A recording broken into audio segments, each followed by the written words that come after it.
Hello everyone, मैं हूँ श्वेता। मेरा नाम है इंदर और आप सबका स्वागत है हमारे चैनल में। तो अभी हम कोई इस तरह का वीडियो करने वाले हैं, द मुस्लिम हॉलीवुड।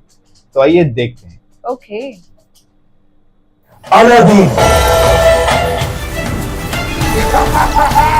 सिम्बा और अली बाबा 40 चोर। ये ऐसी कहानियां हैं जिन्हें आज भी अमेरिका से लेकर चाइना तक पूरी दुनिया जानती है।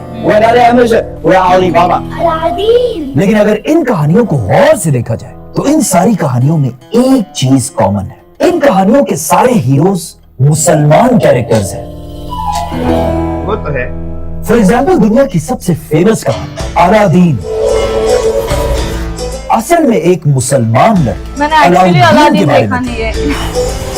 लेकिन आखिर क्यों? ये सब आखिर हुआ कैसे? ये जिन करेगा आपकी खिदमत। ये कोई छोटा मोटा कोइंसिडेंस या इत्तेफाक नहीं, बल्कि इस सब के पीछे मुसलमानों की एक ऐसी हिस्ट्री छुपी है जिसे आज हम बिल्कुल भूल चुके हैं। और वो है दुनिया की पहली फिल्म इंडस्ट्री जो मुसलमानों ने खुद बनाई थी, और इन अदर वर्ड्स एक मुस्लिम हॉलीवुड।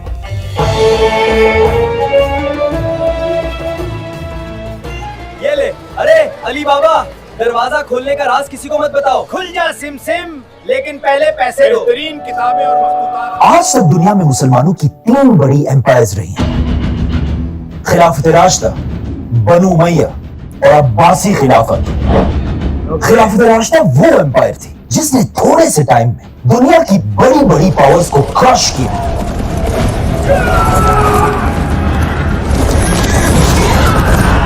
और पहली बार मुसलमान दुनिया के सुपर पावर बने। ये दौर मुसलमानों के लिए बहुत ही सख्त टाइम था, क्योंकि इस वक्त मुसलमान सिर्फ जंगों और जंगों में ही बिजी थे। लेकिन जैसे खिलाफत राशिदा अपनी ताकत की पीक पर पहुंची, खिलाफत राशिदा दुनिया से खत्म कर दी गई, जिसके बाद खिलाफत एक नए खानदान के पास आई, बनु उमय्या। उमय्या खिलाफत में मुसलमानों की ताकत और भी बढ़ी। लेकिन मुसलमानों की इस एम्पायर में एक बहुत बड़ा मसला था। बनु उमय्या सिर्फ एक अरबों की खिलाफत थी जो सिर्फ अरबों को ही बादशाह समझते थे और बाकी कौमों को वो अपना गुलाम कहते थे। उसी तरह जिस तरह आज के अरब बादशाह पाकिस्तानियों, इंडियंस और बंगालियों को ट्रीट करते हैं, इसीलिए बनु उमय्या की खिलाफत में मुसलमान साइंस, टेक्नोलॉजी और आर्ट्स में कभी भी आगे नहीं जा सके। लेकिन आखिर उमय्या खानदान के बाद दुनिया में मुसलमानों की तीसरी खिलाफत आई, जिसने आने वाले मुसलमानों को ही नहीं बल्कि पूरी दुनिया को हमेशा के लिए बदल कर रख दिया। और इसका नाम था अब्बासी खिलाफत, जिसे आज तक पूरी दुनिया एक ही नाम से जानती है, the golden age of Islam.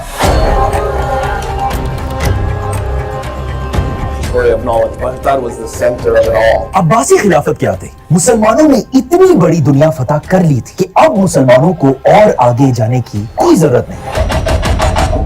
मुसलमानों के बॉर्डर्स एक तरफ चाइना से लेकर दूसरी तरफ स्पेन तक फैले हुए थे। तो अब जब जंगें खत्म हो चुकी और हर तरफ पीस और अमन फैला हुआ था, मुसलमान बादशाहों ने पहली बार अपनी अटेंशन जंगों से हटाकर ऐसे लफ्ज की तरफ की जो कुरान में सबसे पहले नाजिल हुआ था। इक़रा, रीड। और फिर इसीलिए अब्बासियों ने दुनिया में अपना नया कैपिटल बनाया, दुनिया का सबसे बड़ा शहर बगदाद।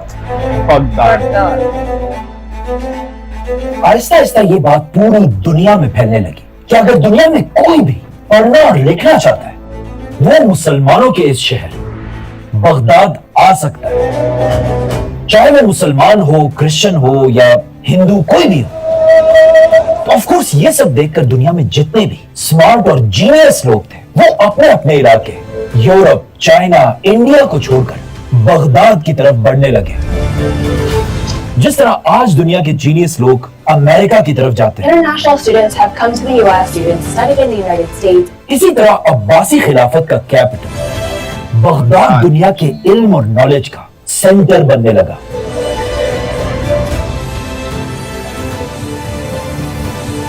But wait, ये सब हमने बचपन से बार बार सुना है कि एक जमाने में मुसलमान साइंस में दुनिया में सबसे आगे थे। बट ये वीडियो मुसलमानों की साइंस की ताकत के बारे में नहीं, बल्कि मुसलमानों के आर्ट्स की ताकत के बारे में है, जिसे आज हम सब भूल चुके हैं। क्योंकि दुनिया में कोई भी सुपर पावर सिर्फ अपनी आर्मी और टेक्नोलॉजी से नहीं बनती, बल्कि सुपर पावर बनने के लिए आपको साइंस के साथ साथ आर्ट्स में भी पूरी दुनिया से आगे होना होता है। सही बात है। फॉर एग्जाम्पल, आज की सुपर पावर अमेरिका के पास दुनिया की सबसे बड़ी आर्मी है, B2 Spirit. लेकिन आर्मी के साथ साथ अमेरिका के पास दुनिया की सबसे बड़ी फिल्म इंडस्ट्री हॉलीवुड भी है। अच्छा, इस बात का सिर्फ आज हमें नहीं पता, बल्कि आज से 1000 साल पहले बगदाद के बादशाहों को भी इस बात का अच्छी तरह पता था। इसीलिए जब अब्बासी बादशाहों ने पूरी दुनिया के टैलेंटेड लोगों को बगदाद बुलाया, पूरी दुनिया से लोग अपने इलाकों को छोड़कर बगदाद की तरफ बढ़ने लगे। पूरी दुनिया से ये लोग अकेले नहीं, बल्कि अपने साथ अपनी जबान, कल्चर मस्त और बना है। even कहानियां भी वही लेकर बोलना है। बगदाद आए। और इस तरह बगदाद में पूरी दुनिया के कल्चर्स और कहानियां जमा होने लगी। और बगदाद के लोग भी हर नए आने वालों से उनकी कहानियां सुनने के लिए गौर से उसके पास जमा हो जाते थे। और इस तरह यहां से बगदाद एक इंटरनेशनल सिटी बनी।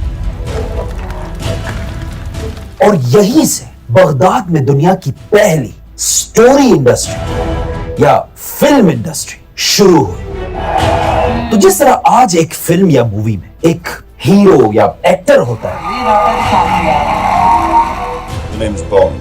James Bond. उसी तरह उस जमाने में बगदाद में भी एक नई फील्ड बनी जिसका नाम था हिकावती।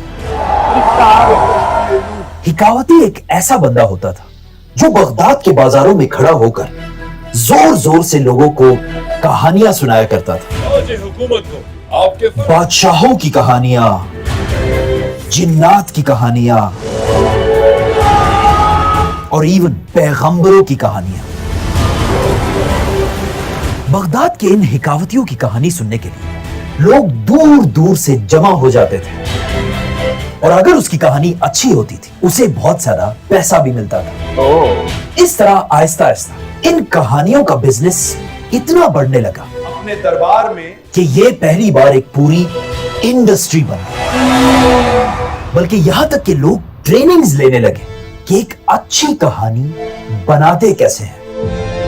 जिस तरह आज लोग फिल्म मेकिंग या एक्टिंग सीखने जाते हैं, लेकिन बगदाद की फिल्म इंडस्ट्री का एक बहुत बड़ा मसला था। ये सारी बस आम कहानियां थी। इन्हें किसी ने भी गौर से सोच समझकर नहीं लिखा था। जिसमें बहुत सी कहानियां बिल्कुल बोरिंग कहानियां थी, जिस तरह आज फ्लॉप फिल्में होती है। आपको थप्पड़ कैसी लगी? भारी आवाज, स्कैरी पिक्चर। और ये बगदाद की फिल्म इंडस्ट्री को आहिस्ता आहिस्ता डुबा रहा था। इसीलिए यह देखकर बगदाद के कहानी वाले हिकावतियों को समझ आ गई कि अब उन्हें एक ऐसा काम करना होगा, एक ऐसी कहानी लिखनी होगी जिसे सुनकर लोग एक सेकंड भी इधर उधर ना देख सके और बिल्कुल गौर से इस कहानी को सुनते रहे। और इन अदर वर्ड्स, हमें एक ऐसी कहानी बनानी होगी जिसे सुनने के लिए बगदाद का हर रात दूर दूर से चल कर आए।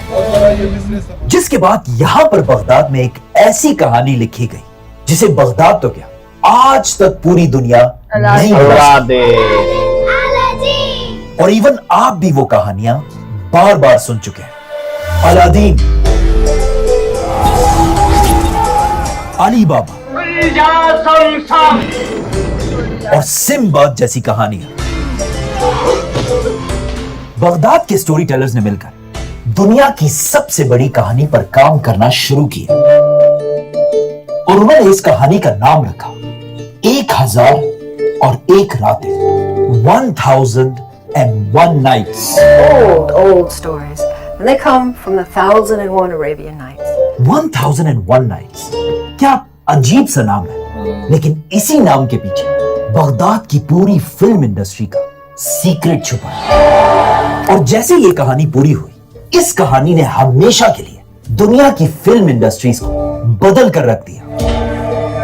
और इंटरेस्टिंग बात पता है क्या है? ये कहानी 1001 Nights आज भी दुनिया में पड़ी हुई है। ये किताब नहीं, बल्कि ये किताब, ये है 1001 Nights। I mean, look at this book। जैसे ये किताब पूरी हुई, बगदाद का सबसे बड़ा हिकावती ये किताब लेकर बाजार पहुंचा। लोग उसे देखकर हर तरफ से उसके आसपास जमा हो गए, और जैसे ही बहुत सारे लोग जमा हुए, इस आदमी ने उनके सामने ये किताब खोल दी। बिस्मिल्लाहिर्रहमानिर्रहीम।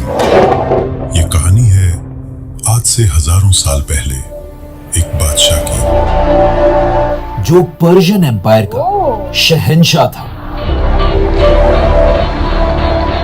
और उसका नाम था शहंशाह शहरयार, जिसका पूरी दुनिया पर राज था। और दुनिया का हर बादशाह उसके सामने अपना सर झुकाता था। कोई भी इस दुनिया में शहरयार के हुक्म का इनकार नहीं कर सकता था। लेकिन इस शहंशाह शहरयार की एक बहुत बड़ी कमजोरी थी। शहरयार की बीवी और पर्शियन एम्पायर की मलका। कहा जाता है शहरयार अपनी बीवी से बहुत प्यार करता था और उसकी बहुत इज्जत करता था।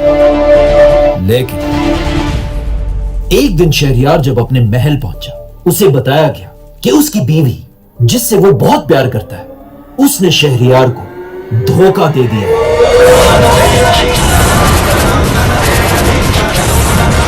इस एक खबर ने शहंशाह शहरयार को बिल्कुल तोड़ कर रख दिया, और उसे इतना गुस्सा है कि उसने अपने हाथों से अपनी ही बीवी को मार डाला।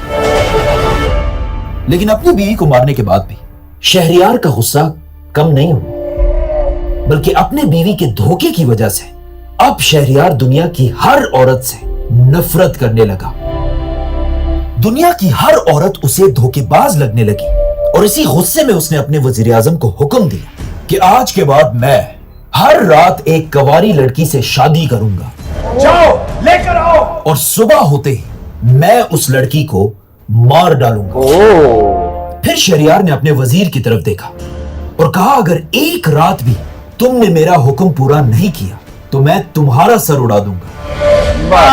अब शहरयार का वजीर एक बहुत ही शरीफ आदमी था, और वो खुद ऐसा बिल्कुल भी नहीं करना चाहता था। लेकिन शहंशाह का हुक्म टालना अपनी मौत को बुलाना था। जिसके बाद ऑफ कोर्स वजीर हर रात शहर से किसी कवारी लड़की को जबरदस्ती उसके घर से घसीटकर बादशाह के सामने पेश करने लगा, और सुबह होते ही उस लड़की को मार दिया जाता था। इसी तरह 1, 2 या 3 रातें नहीं, बल्कि हजारों रातों तक शहंशाह शहरयार मासूम लड़कियों को हर सुबह मारता रहा, जिसकी वजह से पूरी सल्तनत शहरयार से तंग थी और उससे नफरत करने लगी थी। लेकिन शहरयार को इस सब का जरा भी पछतावा नहीं था। हजारों लड़कियों को मारने के बाद आहिस्ता आहिस्ता एक वक्त ऐसा आने लगा कि बादशाह के शहर में लड़कियां खत्म होने लगी, और आखिर एक दिन ऐसा आया कि पूरे शहर में एक भी कवारी लड़की नहीं बची। वजीर ने बहुत कोशिश की, हर तरफ शहर में ढूंढता रहा, लेकिन उसे ऐसी कोई भी लड़की नहीं मिली, और आखिर वो थक कर वापस अपने घर पहुंचा। जैसे ही वजीर अपने घर पहुंचा, घर में वजीर की 2 बेटियां उसका इंतजार कर रही थी, और वजीर की ये दोनों बेटियां कवारी थी। जब वजीर ने ये पूरी कहानी अपनी बेटियों को सुनाई और उन्हें बताया कि आज उसकी दुनिया में आखिरी रात है, क्योंकि अब बादशाह शहरयार उसे जिंदा नहीं छोड़ेगा, आखिरी रात है। लेकिन ये सुनकर वजीर की बड़ी बेटी शहरजाद ने कहा कि अब्बाजान नहीं, मैं ऐसा नहीं होने दूंगी। अब्बूजान, मैं ऐसा नहीं होने दूंगी। आप मुझे बादशाह के पास भेज दें। ये सुनकर वजीर ने कहा, तुम ये क्या कह रही हो? बेटा तुम ये क्या कह रही हो? शहरियार तुम्हें सुबह होते ही मार डालेगा। लेकिन उसकी बेटी ने कहा नहीं, बादशाह मुझे नहीं मारेगा। वजीर ने अपनी बेटी को बहुत मनाया, लेकिन उसकी बेटी नहीं मानी और आखिर अपने बाप की जान बचाने के लिए उसकी बेटी शहरजाद रात होते ही शहंशाह के महल पहुंची। जिसके बाद जैसे कि हमेशा होता था, शहरियार और शहरजाद की शादी हो गई। सुबह होने से पहले बादशाह ने शहरजाद से कहा कि बताओ, मरने से पहले तुम्हारी आखिरी ख्वाहिश क्या है? शहरजाद ने बादशाह से कहा कि मेरी सिर्फ एक ही आखिरी ख्वाहिश है कि मेरी एक छोटी बहन है जो मुझसे बहुत प्यार करती है और जब तक रात को मैं उसको कोई कहानी ना सुना वो नहीं सोती। तो मरने से पहले मैं सिर्फ ये चाहती हूँ कि मैं अपनी छोटी बहन को आखिरी कहानी सुनाऊं। ओके। ये सुनकर शहरियार हंसने लगा और कहा ठीक है, बुलाओ अपनी बहन को। बुलाओ अपनी बहन को। शहरजाद की छोटी बहन भागकर उसके पास आई और कहा, आप कहाँ थी? आपने मुझे कहानी क्यों नहीं सुनाई? शहरजाद ने अपनी बहन को उठाया, अपने पास बिठाया और उसे कहा, मैं तुम्हें एक कहानी सुनाती हूँ। शहरजाद अपनी बहन दुनियाजाद को कहानी सुनाने लगी और शहंशाह भी पास बैठकर ये कहानी गौर से सुनने लगा। कहानी चलती गई और रात भी गुजरती गई और शहरजाद के मौत का वक्त करीब आता गया। जैसे ही शहरजाद की कहानी अपनी पीक पर पहुंची, सुबह का वक्त करीब आने लगा और बादशाह के जल्लाद शहरजाद को मारने के लिए दरवाजा खटखटाने लगे। ये सुनते ही शहरजाद ने कहानी सुनाना बंद कर दी। क्या हुआ? तुम रुक क्यों गई? मुझे बताओ, कहानी में आगे क्या हुआ? लेकिन शहरजाद ने कहा नहीं, बाकी कहानी मैं कल रात को सुनाऊंगा। जैसे ही जल्लाद कमरे के अंदर आए, बादशाह शहरजाद की कहानी में इतना घुस चुका था कि पहली बार कई सालों के बाद बादशाह ने जल्लादों से कहा, रुक जाओ, मैं इस लड़की को एक रात और जिंदा रहने की इजाजत देता हूं ताकि ये अपनी कहानी खत्म कर सके। Night 2, okay. अगली रात शहरजाद ने वहीं से अपनी कहानी शुरू की और इस कहानी को खत्म कर दिया। दर्द, अक्ल। बादशाह को ये कहानी बहुत पसंद आई और वो खुश हुआ कि अब वो इस लड़की को मार सकता है। लेकिन बादशाह के हुक्म देने से पहले शहरजाद ने एक और कहानी शुरू कर दी। ये कहानी भी जब अपनी पीक पर पहुंची, जल्लादों ने दरवाजा खटखटाना शुरू किया और एक बार फिर शहरजाद ने अपनी कहानी रोक दी। बादशाह ने कहा, क्या हुआ? शहरजाद ने कहा, इससे आगे की कहानी मैं कल सुनाऊंगा। तो बादशाह ने शहरजाद को एक और रात इजाजत दी कि वो ये कहानी भी खत्म कर दे। अगले दिन शहरजाद ने फिर ये कहानी खत्म की और एक नई कहानी शुरू कर दी। जल्लाद फिर अंदर आए। शहरजाद ने फिर कहानी रोकी और कहा, अगली कहानी मैं कल सुनाऊंगी और बादशाह ने उसे एक और दिन की इजाजत दी। फिर एक और दिन और एक और दिन। इन्हीं कहानियों के अंदर एक रात शहरजाद ने बादशाह को एक ऐसी कहानी सुनाई जो आज तक जिंदा है। एक मुसलमान लड़के अलाउद्दीन और उसके चिराग की कहानी, जिसे आज हम अलादीन के नाम से जानते हैं। इन्हीं रातों में एक बार शहरजाद ने शहंशाह को अली बाबा और 40 चोरों की कहानी सुनाई, जो आज तक इतनी फेमस है कि चाइना की सबसे बड़ी कंपनी का नाम भी अली बाबा है। इसी तरह शहरजाद ने सुलेमान अलैहिस्सलाम की अंगूठी, खिजर अलैहिस्सलाम की कहानियां और बहुत सारे जिनों की कहानियां भी सुनाई, जो आज तक हमारी नानी और दादियां हमें सुनाती रहती हैं। भूत उसको खा लेता है। बल्कि कुछ लोग तो इन कहानियों को सच समझकर मस्जिद के मिंबरों से भी सुनाते हैं। हर बार इसी तरह शहरजाद की कहानियां चलती रहीं और रातें भी गुजरती रहीं और हर रात बादशाह उसे एक दिन और की इजाजत देता रहा। तो 1000 रातों के बाद शहरजाद ने बादशाह को अपनी आखिरी कहानी सुनाई। बादशाह ने कहा, क्या हुआ? मुझे एक और कहानी सुनाओ। नाम 1001। मुझे एक और 101 कहानी है, सुनाओ। 1001। लेकिन शहरजाद ने कहा, नहीं, आज मेरी सारी कहानियां खत्म हो गई। आज सारी कहानियां खत्म हो गई हैं। और सुबह होते ही जब जल्लाद दोबारा अंदर आए, बादशाह शहरजाद की कहानियों से अब इतना बदल चुका था कि उसने थोड़ा सोचने के बाद कहा, मैं शहरजाद को माफ करता हूँ। मैं शहरजाद को माफ करता हूँ और आज के बाद शहरजाद मेरे बल्कि पूरी पर्शियन एम्पायर की मलका होगी। बादशाह ने आखिर 1001 रातों के बाद शहरजाद को माफ कर दिया। इसीलिए इस एक कहानी का नाम था 1001 Nights। और आखिर इस हिकावती ने अपनी किताब अल्फ लैल व लैला बंद कर दी। आखिर 3 साल के बाद जब ये 1000 कहानियां खत्म हुई तो बगदाद के लोग हैरान रह गए, क्योंकि पिछले 1000 रातों से सिर्फ शहंशाह शहरजाद की कहानियां नहीं सुन रहा था, बल्कि बगदाद के सारे लोग भी यही कहानियां सुना करते थे। क्योंकि सुबह होते ही जिस जगह पर शहरजाद अपनी कहानी रोकती थी, एग्जैक्ट उसी जगह पर यह हिकावती भी अपनी कहानी को रोक देता था। आगे की कहानी मैं कल सुनाऊंगा। और फिर इस कहानी के सस्पेंस की वजह से सिर्फ शहंशाह ही नहीं, बल्कि बगदाद के सारे लोग दूर दूर से आकर कहानी का अगला हिस्सा सुनने के लिए जमा होते थे। और जैसे ये 1000 एपिसोड्स की कहानी खत्म हुई, यहीं से मुसलमानों के कैपिटल बगदाद से दुनिया की पहली फिल्म इंडस्ट्री शुरू हुई, जो मुसलमानों ने बनाई थी। ऐसा फैसला किया, बगदाद आने वाले 500 साल तक इसी तरह दुनिया का सुपर पावर रहा। लेकिन आखिर 500 साल बाद, जैसे कि हमेशा होता है, बगदाद की तबाही का वक्त भी करीब आया, क्योंकि अचानक बगदाद से बहुत दूर मंगोलिया के एक छोटे से गांव में एक बच्चा पैदा हुआ, जिसे आगे जाकर नाम मिला चंगेज खान।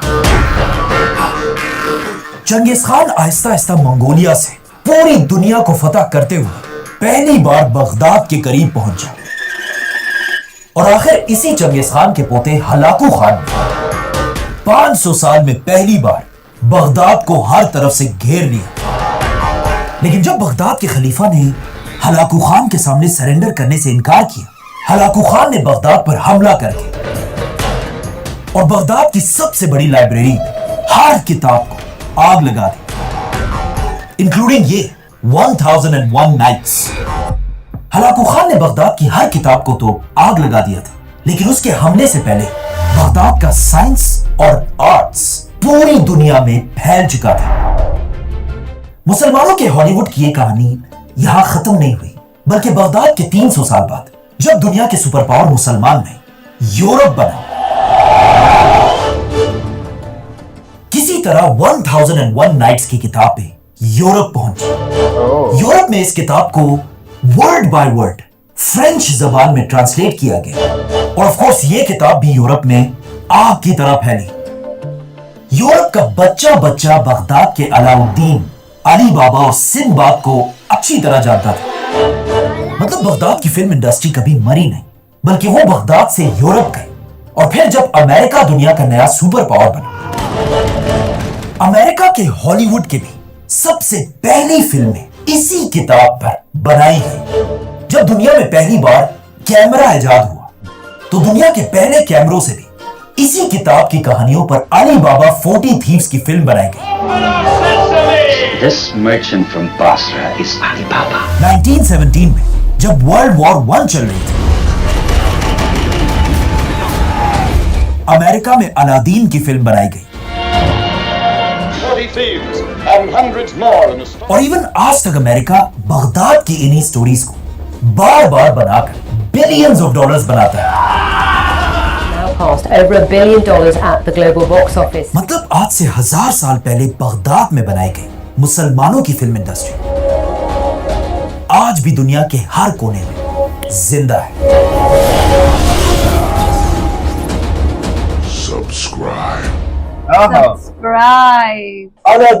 भाई बहुत मस्त। एक तो पहले तो वीडियो क्वालिटी की बात करूंगा, वीडियो क्वालिटी बहुत मस्त है। चेंज खुद को भी बोलते किया, हैं बट अच्छा लगा। एआई की हेल्प से ना खुद को भी वो बगदाद के अंदर उसने खड़ा किया, ये किया वो किया, और ऊपर से ये स्टोरी तो पता ही नहीं थी एकदम से। ये तो एक्चुअली नहीं पता थी। बगदाद की फिल्म इंडस्ट्री के बारे में मैंने तो आज तक अलादीन नहीं देखी है। लाइक हाँ, थोड़ा बहुत बचपन मुझे में पता है, वो मैंने चिराग मैंने वाला, कार्टून देखा है जैस्मिन एंड बस थोड़ा बहुत सिंबद कार्टून पता है। हाँ, भी देखा है, अलादीन भी देखा है, But- अली बाबा 40 चोर भी देखा है हाँ, बचपन में। बट बहुत अच्छा लगा। पर मेरे को मुझे। अच्छा लगा, बहुत इन्फॉर्मेटिव वीडियो था, ये सब पता नहीं था एक्चुअली। बहुत बहुत बढ़िया वीडियो, बहुत मजा आया। इनफैक्ट जो क्वालिटी भी दिखाया है ना वीडियो की, Yes, बहुत अच्छी वीडियो थी। क्वालिटी अच्छा लगा बहुत मुझे। कड़क थी एकदम। स्टोरीज अच्छी थी, काफी अच्छी थी। देखेंगे चलो हम guys, और वीडियो ऐसी ऐसी कुछ। सजेस्ट करते रहिए। तब तक के लिए टेक केयर, बाय बाय।